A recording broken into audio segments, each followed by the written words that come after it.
for you before we get to your questions. Across the country, as we've talked about a bit in here, Republican elected officials are engaging in a disturbing, cynical trend of attacking vulnerable transgender kids for purely partisan political reasons. Today in Alabama, instead of focusing on critical kitchen table issues like the economy, COVID, or addressing the country's mental health crisis, Republican lawmakers are currently debating legislation that, among many things, would target trans youth with tactics that threatens to put pediatricians in prison if they provide medically necessary, life-saving health care for the kids they serve. Just like the extreme government overreach we've seen in Texas, where politicians have sent state officials into the homes of loving parents to investigate them for abuse just to harass and intimidate the LGBTQI plus community, today's vote in Alabama will only serve to harm kids. But Alabama's lawmakers and other legislators who are contemplating these discriminatory bills have been put on notice by the Department of Justice and the Department of Health and Human Services that laws and policies preventing care that healthcare professionals recommend for transgender minors may violate the Constitution and federal law. To be clear, every major medical association agrees that gender-affirming healthcare for transgender kids is a best practice and potentially life-saving. All of this begs an important question. What are these policies actually trying to solve for? LGBTQI plus people can't be erased or forced back into any closets, and kids across our nation should be allowed to be who they are, without the threat that their parents or their doctor could be imprisoned simply for helping them and loving them.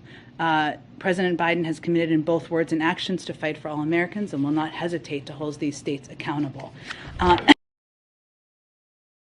The FDA made a disturbing but not at all surprising announcement just a few days ago about children's health. Now, if you haven't heard about it or if you missed it, it's because the mainstream media and the Biden-Harris administration have been completely silent on it. Now, this warning that the FDA issued was basically saying that puberty blockers can cause serious health risks for our kids.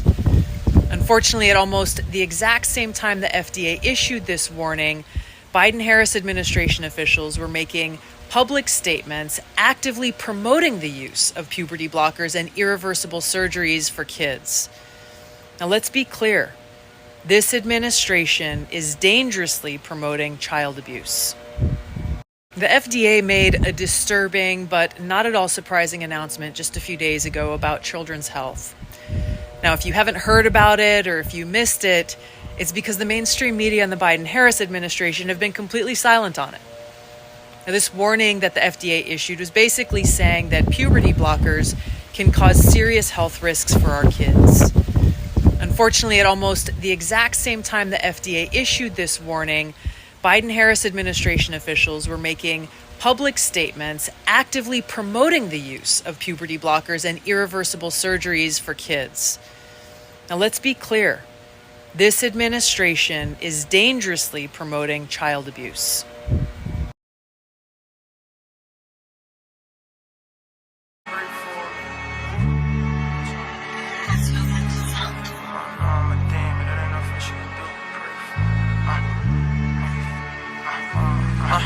Mama, I know I'm a demon. It ain't nothing she could do but pray for me. A increasing number of children are being brought up as the opposite sex. It's mine. What happens when your son becomes your daughter? It really did take quite a bit of time for me to accept that I don't really have a son. I never really had a son. This is a daughter. You look like a beautiful little girl. The disclaimer, I want to say that none of the theories offered here are in any way meant to disparage, attack, degrade, cause harm to any trans-identifying people. On the contrary, my primary concern is the health and well-being of children and the truth. It's important that we understand the truth. It's important that ideology does not tamper with scientific evidence, that does not guide us in our development and establishment of protocol when dealing with the medical, psychological, psychiatric, physical, spiritual, and emotional needs of children. So, why are so many young people identifying as transgender? I can't even imagine girl standing right there in the mirror like that, because I just can't. Because, you know, this is who I am.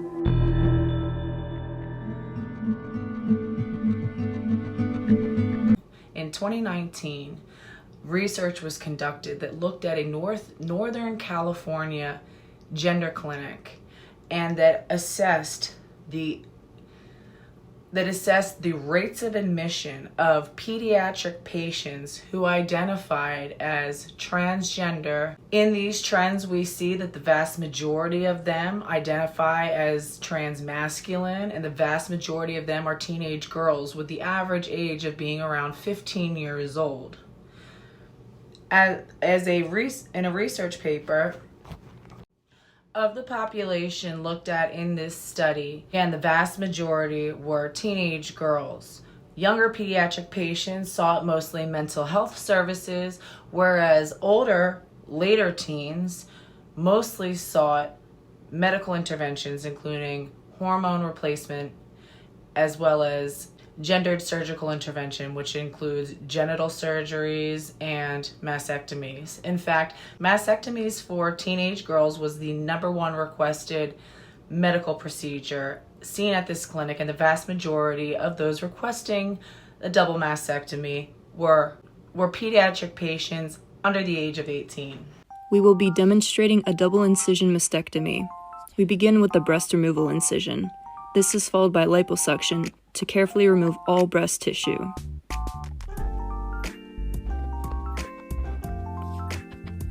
Excess skin is then removed. The areolas are then resized to match that of the average diameter of a cis male areola. Surgical glue and sutures are used to graft the nipples onto the new chest region and line up the skin edges.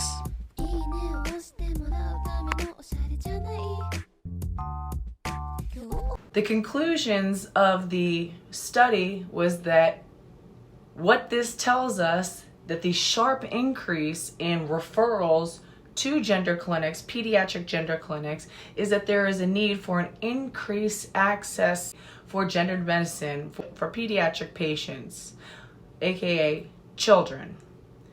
Rather than look at, hey, what's going on that we see such an explosion of referrals to gender clinics, it's, oh, well, there's just such a huge demand. We just must need more services and make more services available. I think for a growing number of people, these assumptions and conclusions are not only not enough to explain what's going on, but it's becoming unacceptable to just assume that, hey, this just must be what it is. They say that this is how they feel. That must be how they feel.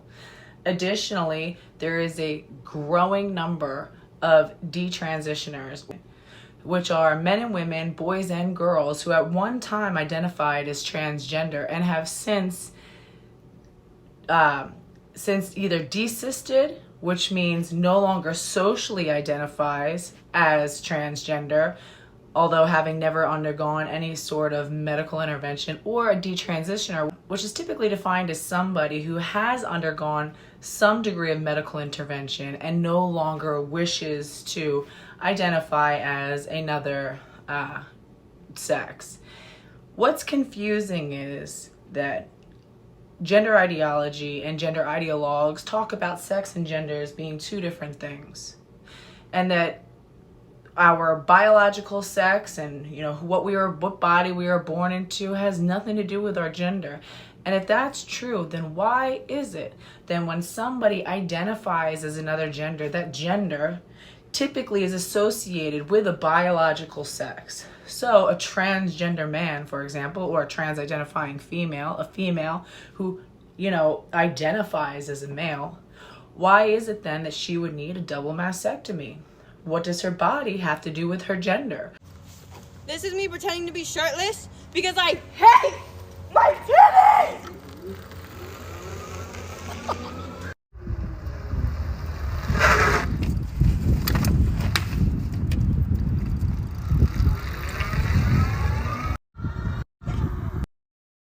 In my mind, Insert cash or select payment type.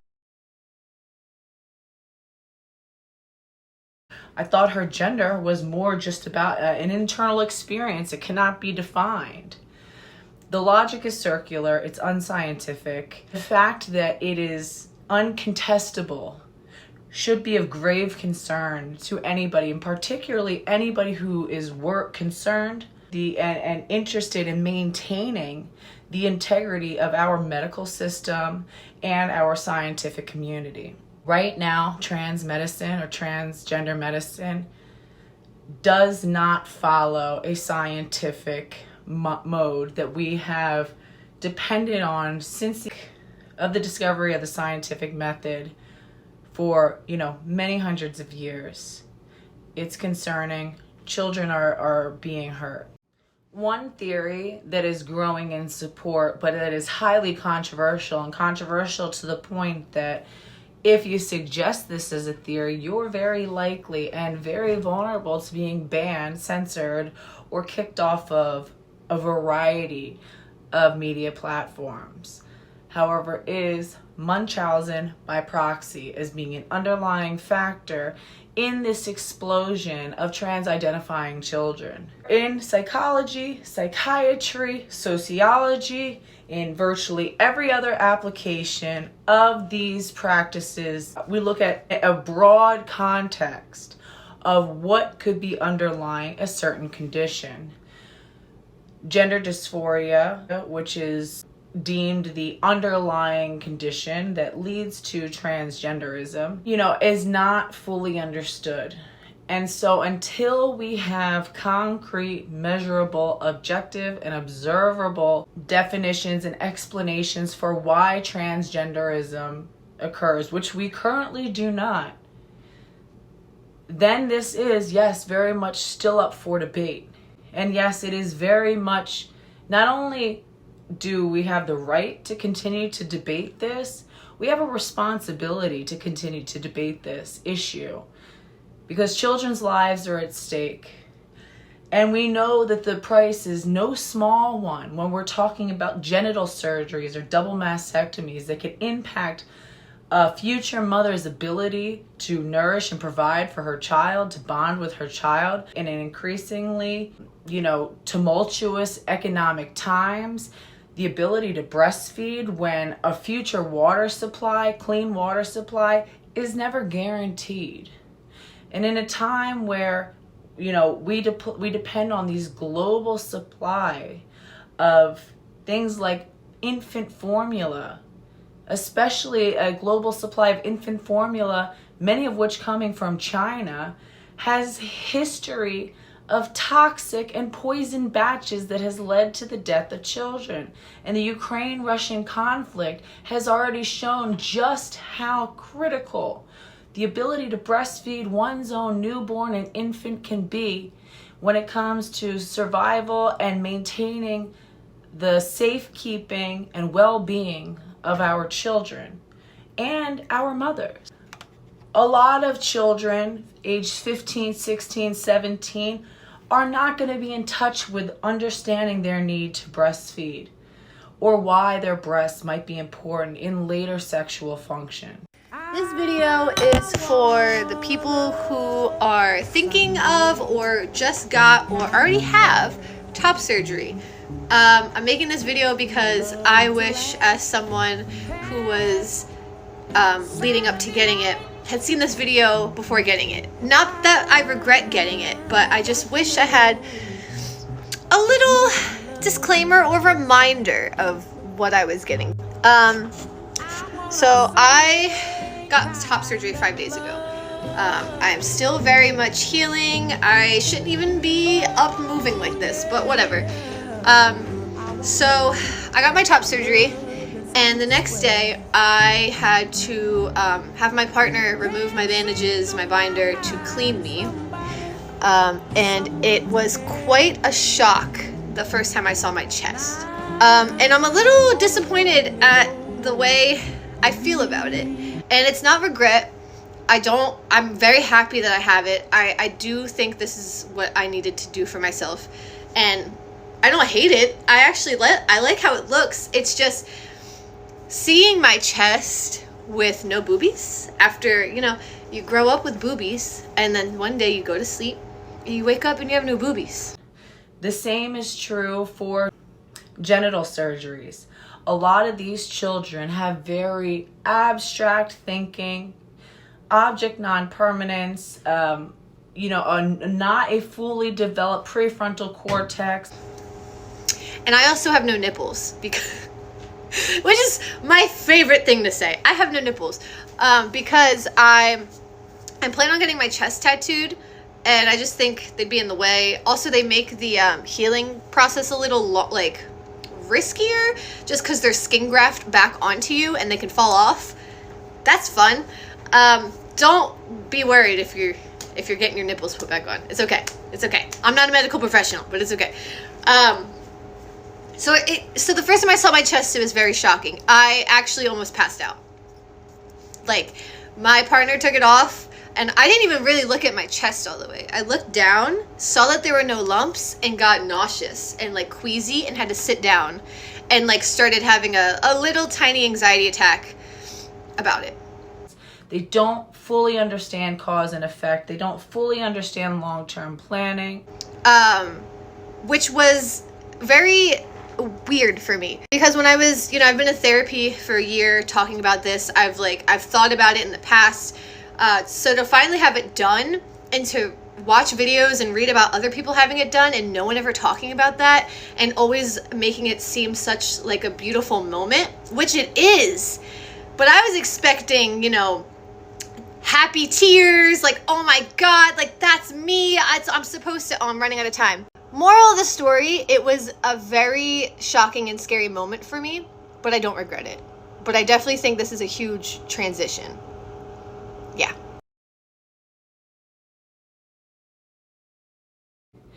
Long-term consequence, and to them, from what is often explained to them and from what they see on social media, which is where they are getting a crux of their information about these conditions, is that genital surgery will give them a vagina, even in its name, vaginoplasty, which originally vaginoplasty was a term that referred to a plastic surgery procedure on a vagina, an actual biological vagina.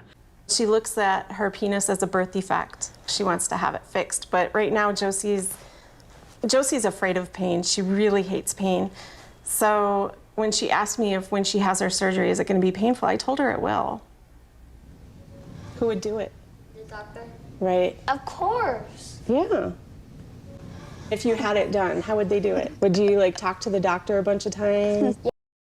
Okay, listen to this creepy, sort of excited way that the mom is positing this to the child. Ooh, well, how would you do it? It's almost like like the creepy older guy who starts to ask these sort of increasingly sexual probing questions to kids, and he's getting hard in his pants.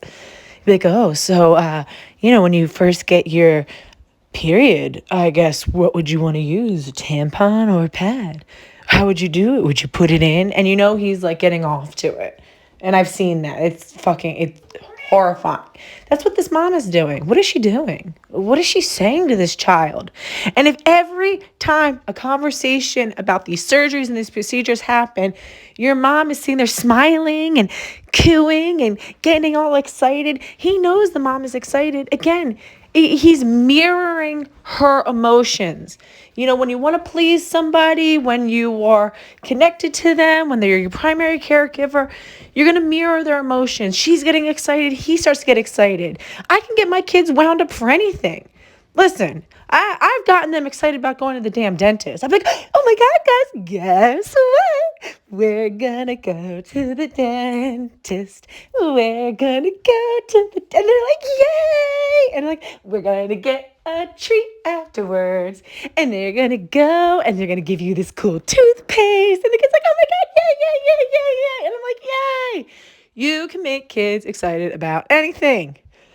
They don't understand he is mirroring her thing, and he doesn't understand what's involved. He doesn't know what surgery is. He doesn't know what it is to recover. These kids do not know what they're signing up for. They are taking cues from the parent. The parent is giving very affirmative cues. And they're always saying, if you want to change your mind, you can. But oh boy, I don't think, this is what he really wants. And they will speak for the child. Consistently speak for the child. For an example. There's lots of experience that he will go into puberty on his own, a female puberty. I always ask every time, how are things feeling? It's important to keep the space open, right? Keep the door open. And we do. Yeah. And he gets really annoyed with it because we keep on saying to him, if you want to change your mind. And he's like, I'm not. But we keep saying it's him. So he knows that it doesn't matter to us.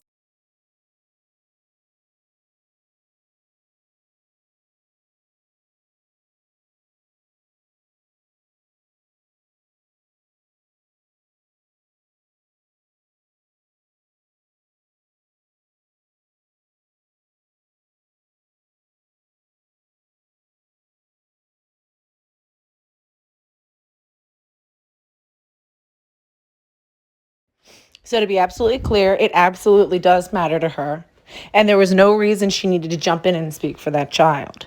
She didn't even, again, this is a conversation between the mother and the physician. The child is periphery. He said, of course. Of course. And we always let him know, hey, again, using the pronouns, let him know that he can change his mind at any time. But no, he tells us all the time that's not what he wants. And she gives him a pat while she does it. No, and she's sitting there coddling him, speaking for him. No. Yes, we've let him know, but hey, he keeps telling us no. He keeps telling us no. Let him tell you no right there. Why do you need to speak for him? Why do you need to tell us what he said? Look, give him a minute. Let him speak. This is a critical time. And again, it's because the parents are so heavily invested. This is what they want. He can feel that. When they'll fill in and speak every time. This other father does it too. It's annoying because these clips Vice really doesn't want me to use, so I'm trying not to use them. It just sucks because they're really, really good to analyze. Right in. Max, just so you know, this is going to be very quick. Are we doing it? We're doing it. Green light. Ready to go for a ride? All you have to do. Give him a smooch. We'll see you in a couple minutes, bud. So what we're going to do. Why are you sending your child off to be experimented on physically? No child is born in the wrong body. Puberty is not a disease. Why are you signing your child up for this? Why are you so excited about it? What sort of weird gratification are you getting? Is this sexual for you? This is the Munchausen by proxy part. Yeah. Yeah. And then they push the penis in. They push it in. Yeah, they make it inside out. And what does that make? A vagina? Yeah. How? Because the penis is inside out. They just flip it inside out. Is the vagina inside out to me? Right. Yours is inside out. Yours is backwards. Your vagina grew out instead of in, huh?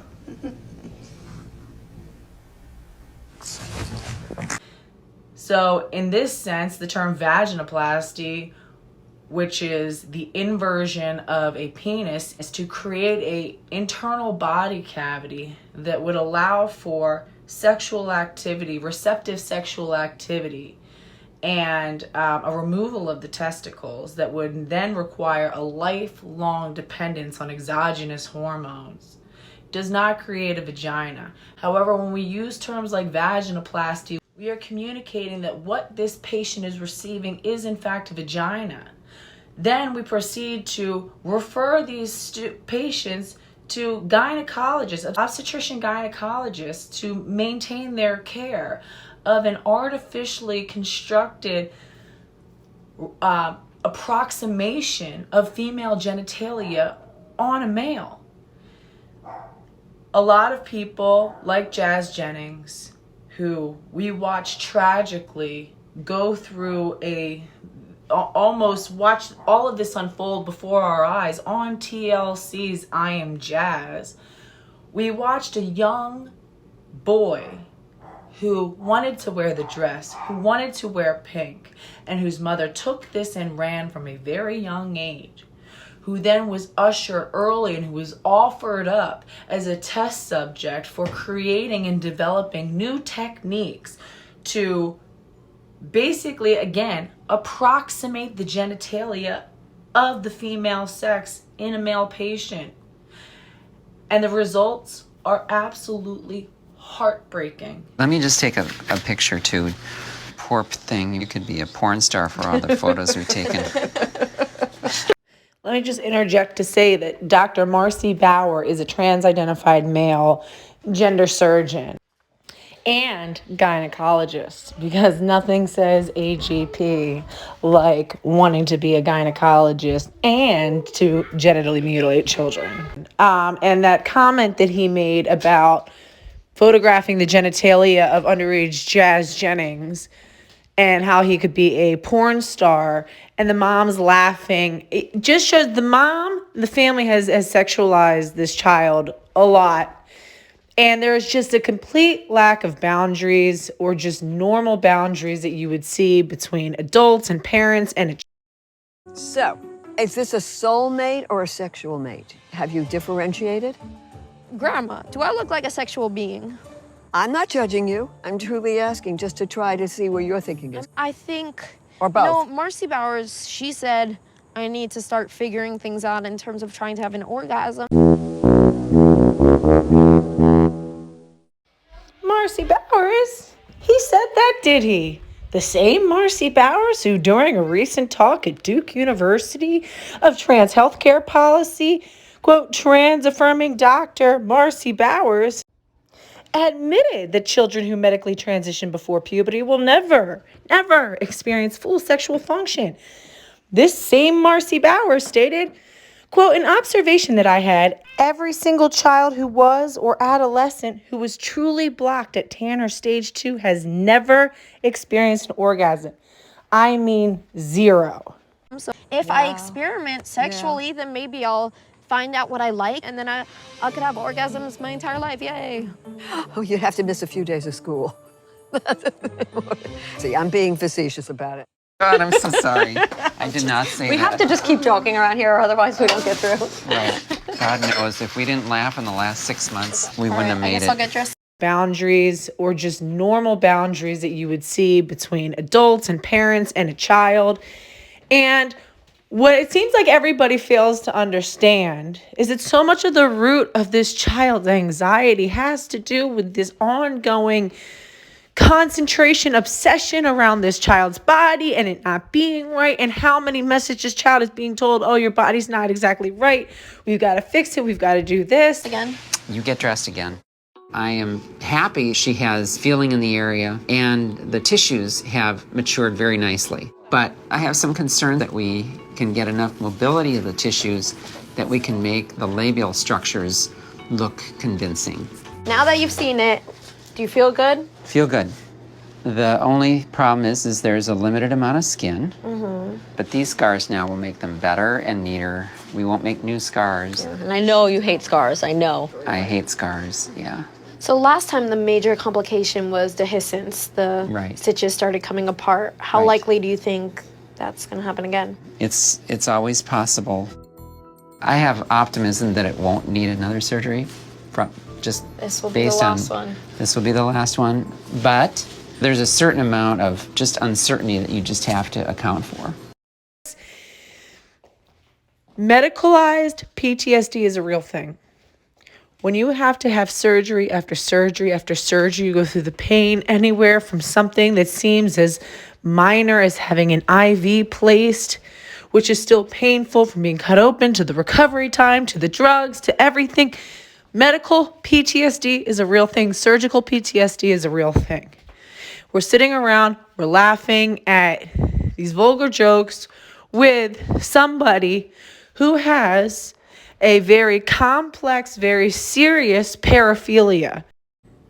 We now have a young man who will never experience an orgasm, who was put on early puberty blockers and as such never fully genitally developed. Taking Jazz on as a patient for surgery We knew it was going to be a one-of-a-kind surgery. She's one of the first to have undergone complete pubertal suppression and lack of growth of the skin and other tissues, which we rely on as surgeons to do this operation. And we don't have the experience of having said we've done 50 of these.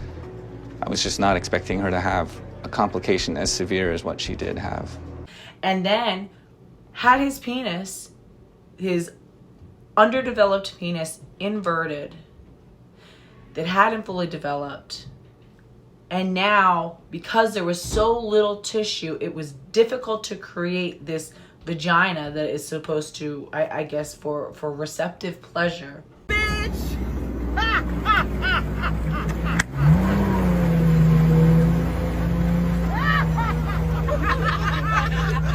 Bye, bitch! I think in hindsight, we would have never sent you home from the hospital. You know, easy to say now. Yeah. When I wasn't here, when you had problems and had to go back, I can't tell you how stressful that was. Under the circumstances, do you think it was important to you for a little mea culpa? I'm not sure.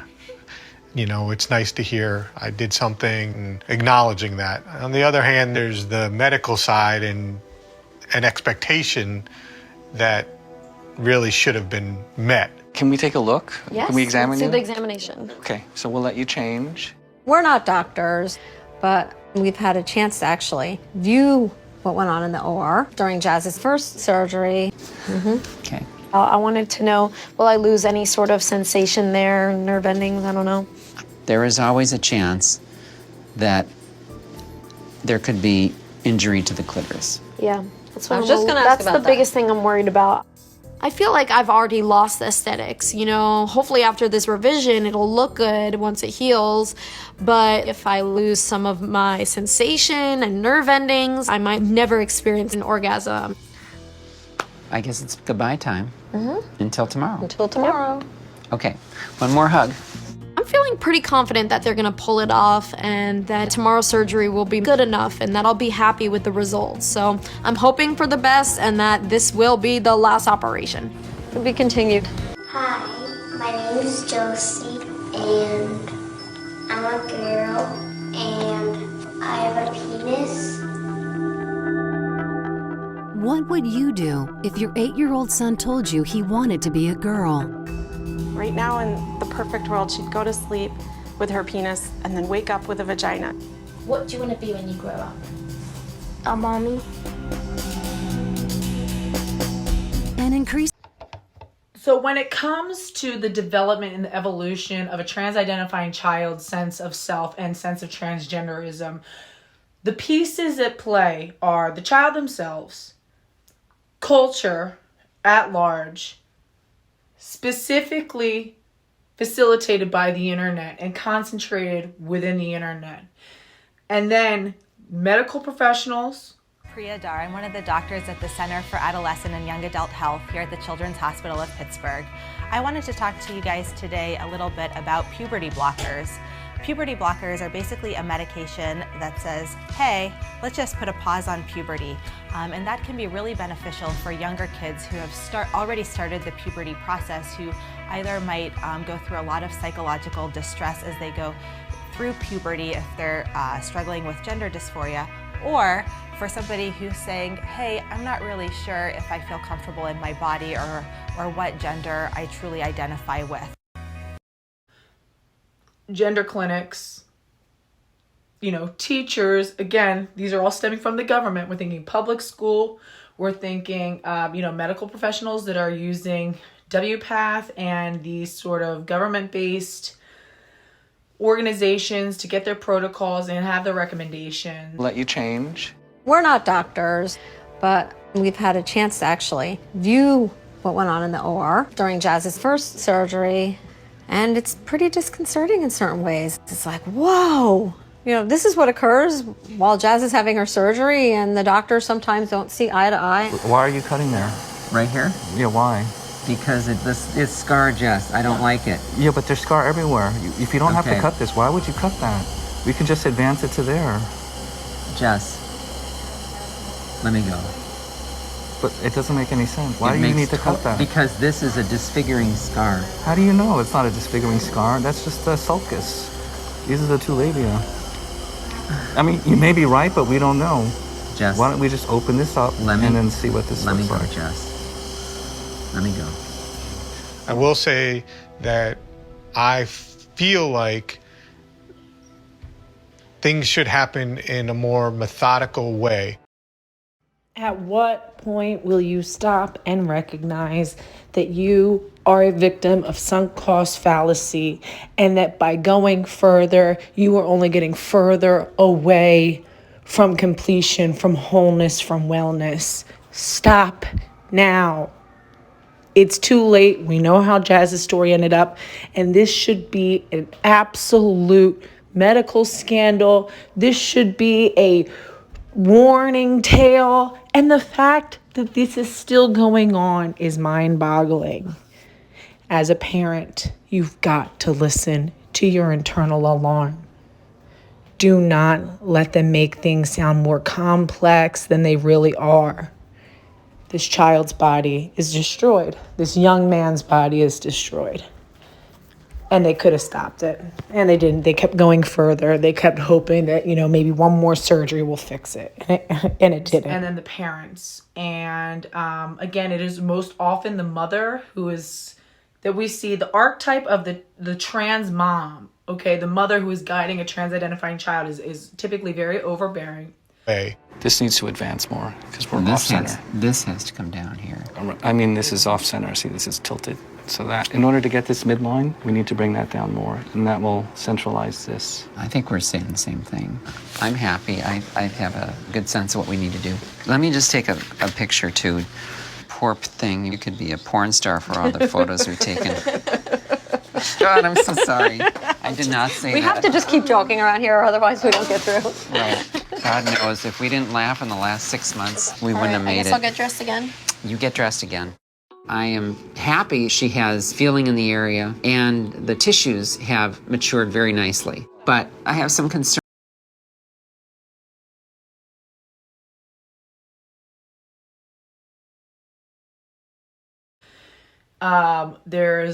If there's a father present, he's more sheepish, a little bit standoffish, a little bit more, I had to educate myself.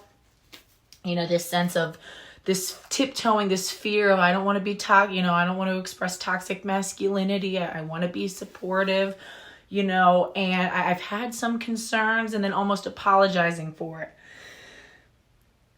When we look at the way that a child can conceptualize what transgenderism is, again, it's about things that they like to do, how they want to be seen. And it's so clear from the beginning that as a child begins to play with the things that they want to play with, likes the things that they like, there is a pushback. There's a major pushback. She would want to go to school dressed as a girl, and I would say, you know what, Jazz, people are going to make fun of you. We have to put you in your boy clothes. I'm really sorry, but it's important for you, not to be bullied. And she just fought. She would just lay in front of the door. I don't want to go to school in these clothes. Please, Mommy, don't make me wear these clothes to school. And it was heartbreaking.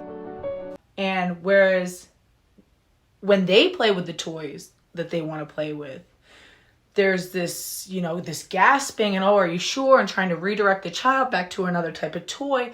Yet when they look at their sister, for example, in the case of a trans-identifying male child, right?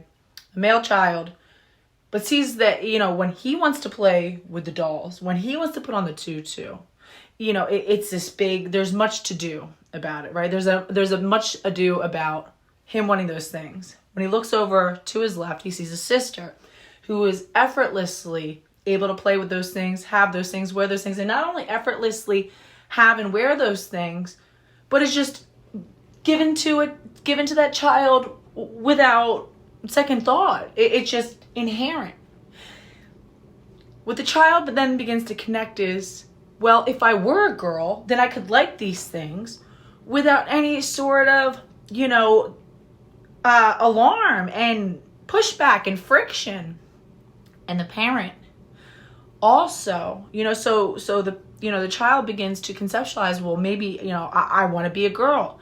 And because the child is a child, and because the child is not fully developed emotionally and intellectually, it's easiest to say, well, the reason I want these things is because I am a girl. Jazz came up to me in the bathroom with the ponytail holders, and she wanted me to braid her to make the ponytail, so I made a part and I put the 2 ponytail holders in her hair. And I told her she looked like a beautiful little girl. She wanted to know, can girls play sports? And I said, girls can do anything they want to do. That's why I want to do it. It is a complex idea. It is a complex, nuanced understanding of oneself and of human behavior to say, I am not a girl, but I want something that is not traditionally associated with being a boy. That she was so happy and she was dancing around. It was like just such a great moment, and I just loved her and I just wanted to see her happy, and it made her so happy. And she wasn't allowed to go to school like that. It was just awful because this kid, it just made her day. She looked up at me with these eyes. And I knew that I was going to do whatever it took to make her happy, Eddie. So it's not so much that I am a girl, it's that I want to be like a girl and do things that girls do. It's like, no, well, that's the easiest way to sort of get around it. And again, I believe that in this case of transgenderism, we highly underappreciate the power of suggestion. Because maybe a child has said, well, I am a girl, or, one time. And rather than say, well, maybe there are some linguistic gaps in the child's ability to communicate themselves, or there are some conceptual gaps in the child's ability to connect what exactly he's feeling with what reactions he's getting from the outside world, and he's saying something that he doesn't necessarily mean. No, the parent, again, we're looking at these children almost as mini adults rather than children, says, well, takes it verbatim as a de facto truth. Well, he says he's a girl. He must be a girl. The parent has been online, has read all about transgenderism, and you cannot tell me that the vast majority of these parents have not already been educated on transgenderism. It is becoming ubiquitous. It is everywhere in the national conversation, the global conversation. As soon as the parent hears that, which again is very normal at that age, it's very normal, then immediately everything that parent has ever read online or heard online about transgenderism activates. And again, we make decisions using schemas. We're not taking every single piece of information. And because of that, we are sometimes deleting information. We might be deleting the point when the so-called trans-identifying child referred to himself as actually a boy. We're only remembering the times when he said he was a girl. We're only remembering the times when he said he wanted to wear pink, ignoring the times that he was playing with typically boys' clothing and things and toys. We activate these schemas of transgenderism, and suddenly we decide, oh, it's a transgender child. Munchausen by proxy, transgender Munchausen by proxy. Again, and Munchausen by proxy seems to be aggravated by the internet. Stay tuned. We're going to continue this conversation next time. To be continued.